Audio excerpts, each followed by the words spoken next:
That's pretty impressive. Yeah, I hope so. I mean, I guess it's the same thing. You know, the jockey and all that, you don't know until they open the gates and they start running. So the gates are open tonight, and I think our guys are ready. How are you going to handle this first stretch of 4 games in 5 nights? Is it too early to see the rest guys at that 4th game? Or?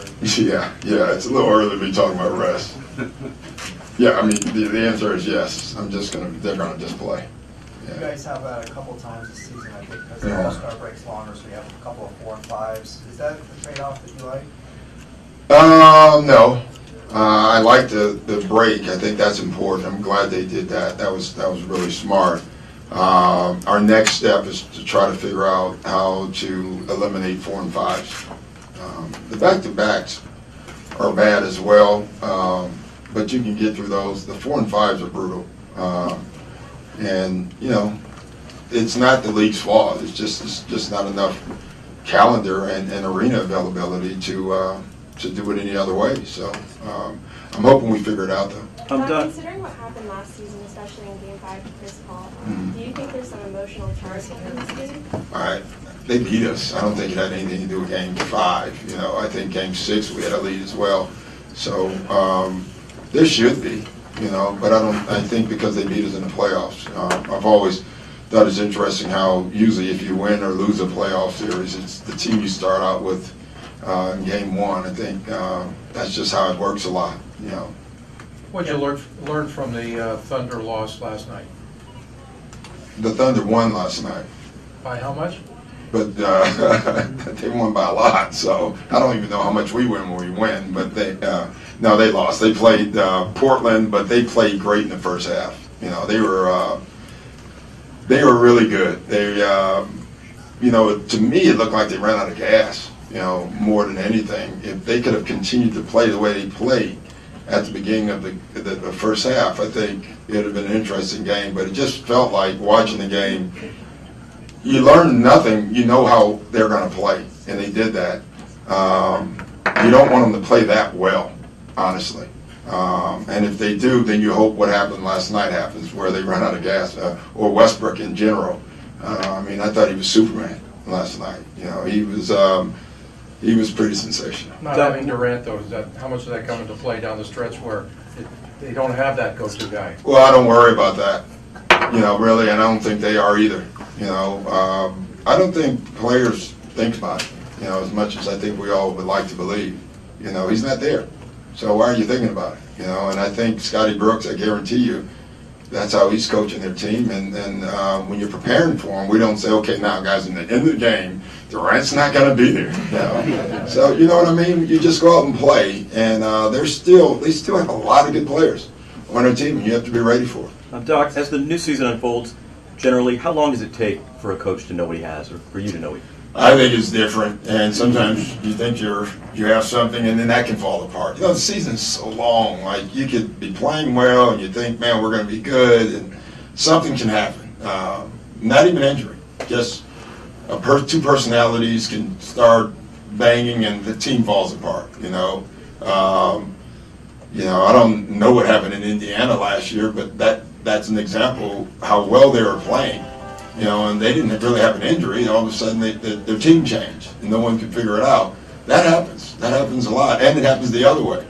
And it's happened to me probably both ways as a coach, where you've had a team and you've been down on them, and all of a sudden something happens, and they get it, and it clicks, and you make a run. But it can happen the other way as well. Doc, you guys, you know, first game of the year is always exciting and stuff like that, but, you know, the commissioners here, you guys have a new owner. Does this feel like a big deal to you, too, or is it something a little more charged, a little different? Yeah, I don't know how much more charge it can be. You know what I mean? Like, you're always nervous, and you have nervous energy. At least the coaches do, but players really do. No matter if it's here or anywhere, you know. So I'm sure it does feel different, I guess. But it felt different for me last year. You know, I'd been in another place for 9 years, and so that felt different to me as well. So I don't know.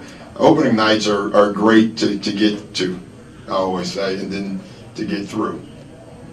Doc, I'm sure you've been asked this before, the lights out there, the new lights, do you have anything to do with that? Do you like them? I didn't have anything to do with them except for I had to okay it. Yeah. You know, Sutter loved them because it's like, you know, he went and looked and then they called me because we both had to agree, the Kings and us. They called you after they called you. Yeah, no, they called us both, really. But we both had to agree to it for them to put them in. And he called and said he loved them, but I should look at them because they're bright on the floor. And I love it. I think it's great. I really do. Is it an improvement from last season? I think so. You know, I don't know. I didn't notice it last year. I really didn't. But I do think, I think it's darker in the crowd a little bit, but more on the court. I think it looks better on the floor.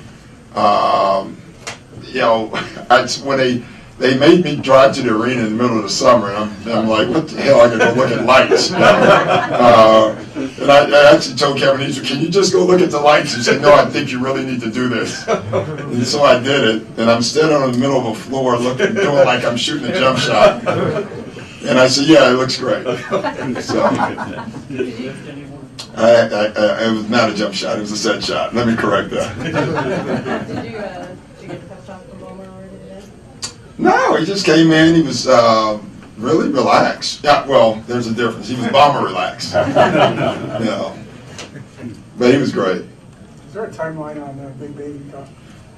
I don't know. He was running today, so my guess is he's coming back pretty soon. But I don't know what the timeline would be. You know, but I would say within the next week or so. I don't know that. I have no idea. I haven't even talked to JP about it. I could be completely wrong. But if you're running, usually that means he's pretty close. Done relentless. How does that? You know, I think for us, you know, and that trying to play on the word or the slogan or whatever it is, you know, we have to be relentless through the season. You know, I think when you're trying to, you know, especially in this conference, establish yourself, you have to attack this season, through the season. You know, you can't have a lot of, you know, bad nights. You know, or you'll lose the game and you'll be, it'll come back and haunt you later. Doc, the pregame ceremonies may be kind of extraordinary tonight from what I hear about them. I guess the intention is to pump up the crowd. Hoping that you're long. Pump up the players. And might it be too long for you and your players when you're all lathered up and ready to go? Well, Ralph, we come from the generation of nothing. You know, so everything's too long as far as I'm concerned. You know, I mean, I remember when they used to do the national anthem while we were warming up, and then they would scream through the starting lineup within 3 seconds, and then they just throw the ball up. And I actually enjoyed that, but I get it. I know it's changed, so I just hope it's good, you know, and I think it will be. I know our people have put in a lot of work into it, but for me, it's just a one night. You know, for me, it's the season. I think more about the festivities are great.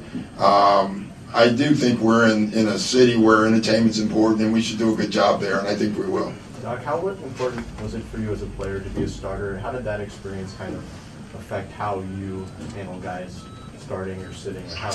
Well, that's a tough question because I didn't know any other way. You know, I started, I think, after my 5th game as a rookie because some guy got hurt, and then I never stopped starting until my 12th year in the league with the Spurs when I was so old I shouldn't have been coming off the bench at that point. So I know it was hard. That was the only time I had coming off the bench. I knew it took me a while. I had to figure that one out. You know, felt like Baumgartner last night. You know, in the first inning. You know, when he first came in, you could tell he wasn't. That's how I felt early on. But you know, you get used to it, but that does help you. Some guys, you know, everybody likes starting. Let me just say that. But sometimes you have starters coming off your bench, and you love when you have guys that are willing to take that role. Jamal is a great example. He would far rather come off the bench, and he clearly can start on any team. And so that's really nice that you have that. And Spencer would be the other guy. So we have 2 really good players who could start in a lot of places and are fine. mentioned that he felt like he was in his prime right now. So, I mean, he's been in the league for 10 years. He's played a lot. Is he in his prime? And I have no idea. Can he still get better? Do I know? Can he still get better? Yeah. I think, I don't know when anybody's in their prime. I've always thought the years in the league doesn't change. So I would think he's going into it, to be honest, because, what is prime? When the mind, the athleticism, and the body all come together. Well, the mind usually doesn't come together until around 30, 28, 29. The worst news of the day is I didn't, because I don't know what school, I don't know anyone's number, and I clearly didn't know anyone's age. But when I found out LeBron's just 29, I almost fell out of my seat. Are you kidding me? He's just 29? Holy goodness. I was shocked. I thought he was like 32. So, yes, and LeBron is coming into his prime. Chris Paul, in my opinion, is coming into his prime because of age. I just think that's the right number. But I really don't know, but I think that's it. When you look at the other side and see all the guys out for the Thunder right now, do you consider your team pretty lucky to come out of the preseason at least the way it is? Yeah, I like health, and the number one ability is availability, and that'll always be, and so it's nice to have it. Did you ever think that this day wouldn't happen this quickly? I mean, you talked about it before, but to have the new owner, the team is set, there was some question about... Yeah, I didn't think this would be this quick, honestly. I was full aware of it still being in court. I assumed it, as a matter of fact. I didn't think there was any way, at least midsummer, that we would be done with all the stuff. I'm very happy about it. It's good to just kind of, start this new thing that we have going. But I didn't anticipate it at all. I didn't think it would happen this quick. When you see the commissioner here in Seabaum, they had come to one of the playoff games. I mean, do you think of how far or how much things have changed? I don't think about it, but I'm very happy about it. I never give it a lot of thought. I guess, someday you will and realize that things don't happen usually this quickly. And it did, and it's really nice. It's nice for everybody. It's nice for, clearly the players and the fans. It's nice for the city, too, that we can just talk basketball, and that's nice. Doc, are you dealing with the kind of athleticism that Russell Westbrook has? Where do you begin defensively? He's tough. He's a freak of nature, I've said it last year, too. He's just tough, He doesn't get his due, in my opinion. I think a lot of people pick on him. I said that last year as well. He's hard to game plan for because he has the ball. It's easier when a guy gives up the ball and you can game plan because you can kind of, you can force him certain ways and keep him away from the ball. But Westbrook has the ball, and that makes him just hard to game plan for because he can start on either side of the floor wherever he wants to, and it just makes it hard. So, we have to get back and load. I said load 1,000 times a day in practice, and you better do it or he's going to take every seam that's out there. Does Durant's absence affect at all how you game plan for a guy like Westbrook? Yeah, it could. That's true because it's one less guy. But Westbrook again is just so hard to game plan. It's actually Durant's the best scorer in the league. Having said that, it's harder to game plan for Westbrook because he's the guy with the ball. Is it hard to resist the temptation to overguard Westbrook because they may use an open option by doing so? I don't mind overguarding anybody. Let me just say that. I hope all of our guys overguard everybody. That was true. I know what you're saying. No, I don't think anyone's going to do that. I think you're going to play your base defense. But overguarding by quality is fantastic. Yeah. I'm with you. Hey, Doc. Obviously, the road is back to back, and how challenging, for you guys, vice versa. How important is it to jump on a team when they're back to back games? Well, I don't ever believe in just jumping on them and just play, and as the game, hopefully at some point you make a run that makes them lose their will because they played last night, but you can't count on it. You just have to go play. Doc, obviously you want to get the win, but what are you looking for in the first of 82 dress rehearsals leading up to the playoffs in April? The first thing you talked about, is winning. I think that you have to figure out how to do that first, and each team's new. So we got to find our formula of winning. And then when you learn that, then you play on that. But that's all. Thank you, everyone.